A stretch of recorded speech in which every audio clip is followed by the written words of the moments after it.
Here's one of the reasons I'm freezing and suffering so miserably right now. This is inside my cabinet above my desk, and you can see daylight in places. I still need to finish closing this off. I think for now what I'm going to do is stuff some insulation up in here today. I had serious problems with condensation up here before, so I wasn't able to finish anything, but I think while I can, I'll stuff insulation up here and cover it with plastic for today at least, and in warmer weather I will be able to properly take care of it. But this was covered with ice water this morning, and I had to let it dry off. The sun is shining on this wall. I've left the drawers open, and now I can try to do something here. Well, I started to finish this off. I ran out of material, but I got it partly finished. I have put the insulation in, and then this foam panel board that I had. I ran out, there's bare insulation, there's exposed old insulation, but this is brand new insulation. And at least my, this is above the desk.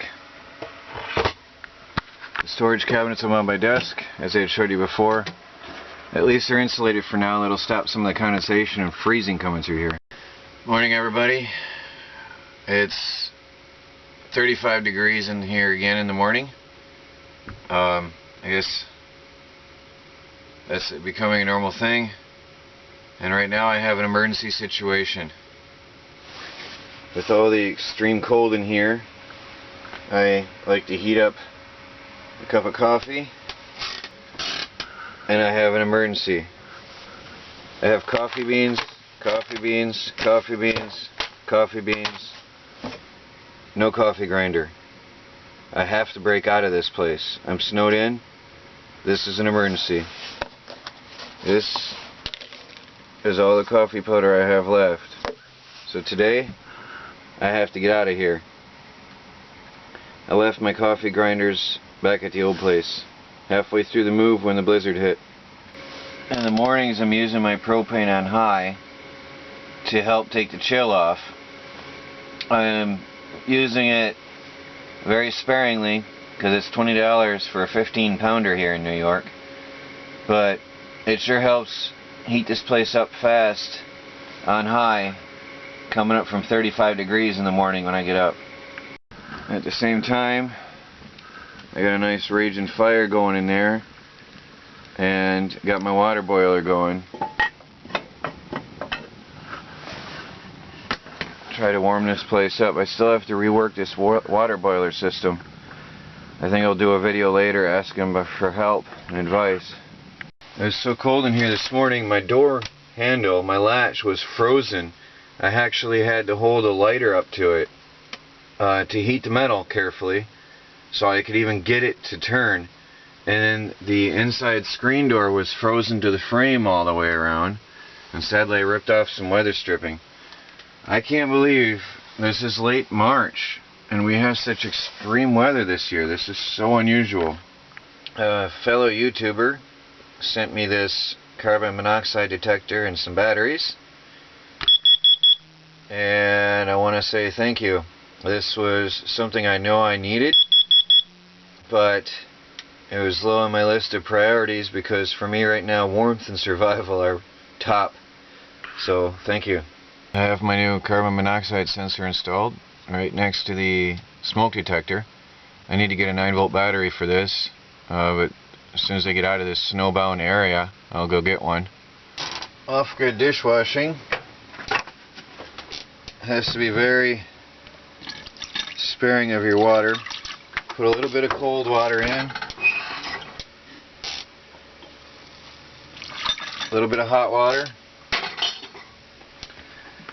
and all you need is 1 drop of soap.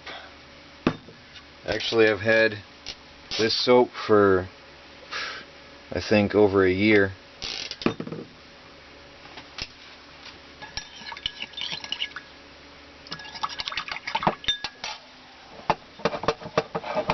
But when you're off the grid and you're hauling your water by hand, every drop of water is valuable. Now if I was washing a plate as well here, I would use the water in the bowl, pour it onto my plate, and the soap. Now look, that's 1 drop of soap. That's a lot of soap for 1 drop. Some people pour in so much soap.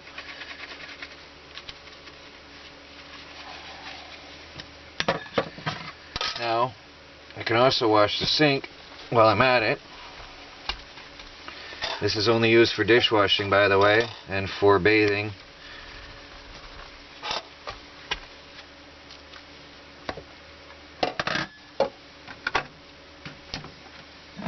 And then very sparingly rinse, very sparingly. Water is so valuable out here right now. It's all I have until I get rainwater filtration set up and get onboard running water. That's it. Off-grid dishwashing.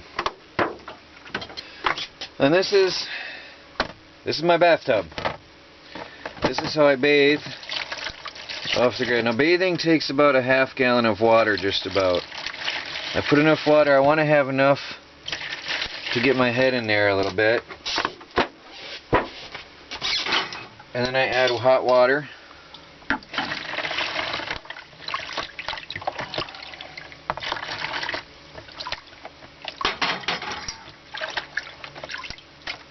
It's just warm, it's not hot.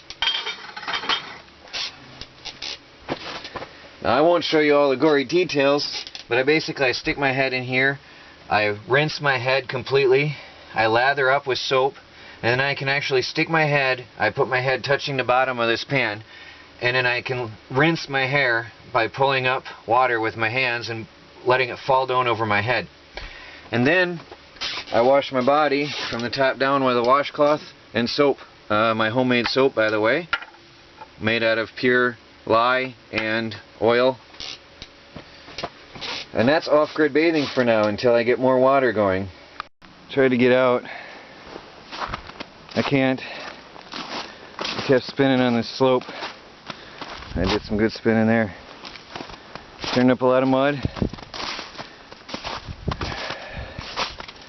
Made a mess. I managed to get my car back into its space in the snow for now. I'm stuck for a while. I'm going to need supplies soon. I hope this melts. I'm at the creek, and it's about a good 10-minute walk from my camper to the forest. Just to give you an idea, I'll turn a circle here. A lot of you have mentioned getting hydroelectric power and putting a wire to my camper, but I must admit my camper is that way far through the forest, dense forest, as you can see. This is very thick. Although there's a lot of power here, I do not see how I could ever get that piped into my camper unless I just use batteries and carry them. I'm at the creek and I'm about to do my laundry. I have a common toilet plunger, clean, bought just for this purpose, and I have a bucket and my dirty clothes. And I'm going to wash my laundry right now.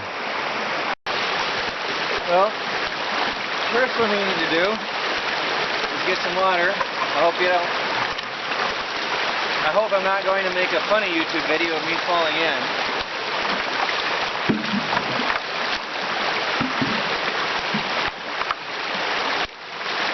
It's about this full. You can see that. Now, simply put in my clothes. Turn my shirts inside out.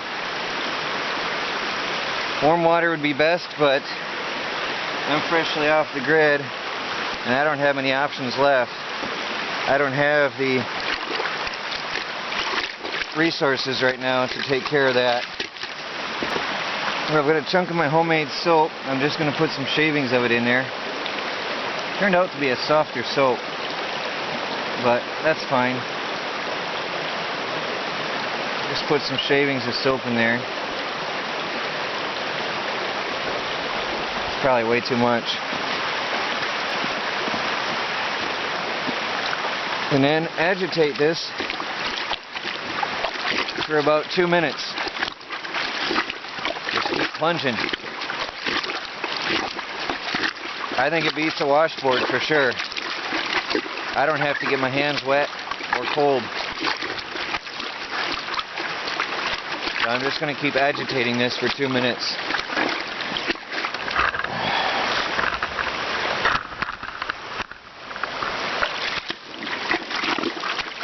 Just keep working it.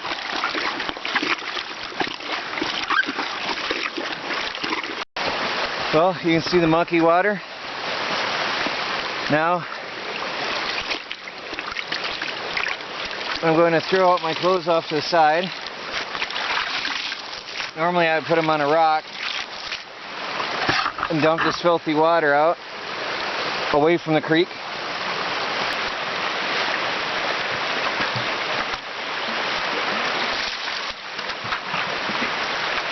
Get some fresh water in your bucket. Toss in your clothes and agitate for 30 seconds. This is the rinse cycle.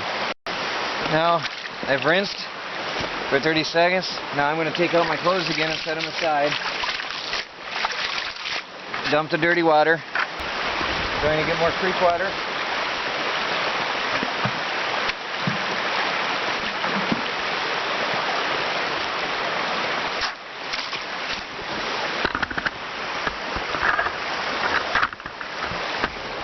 This is the This is the second and final rinse. Agitate. Just agitation is what does the work.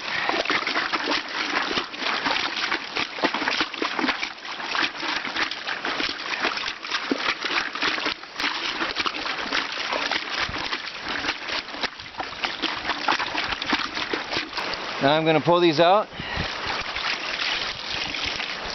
I'm going to lay them on a log or a rock to run out while I finish washing the rest of my clothes. If you have exceptionally dirty laundry, you can heat up some water, agitate for 30 seconds, let it soak for a couple hours, especially with your homemade soap. Come back, agitate for 2 minutes, do your 2 rinse cycles, and your clothes will be cleaner than ever before. This might look primitive, but believe it or not, this works better than the laundromat. I was doing this before when I was not living in the camper, and I realized it was working out better for me. I have my clothes drip drying, or dripping out I should say, on a mess of roots of some trees. I'm going to let them drip for a while.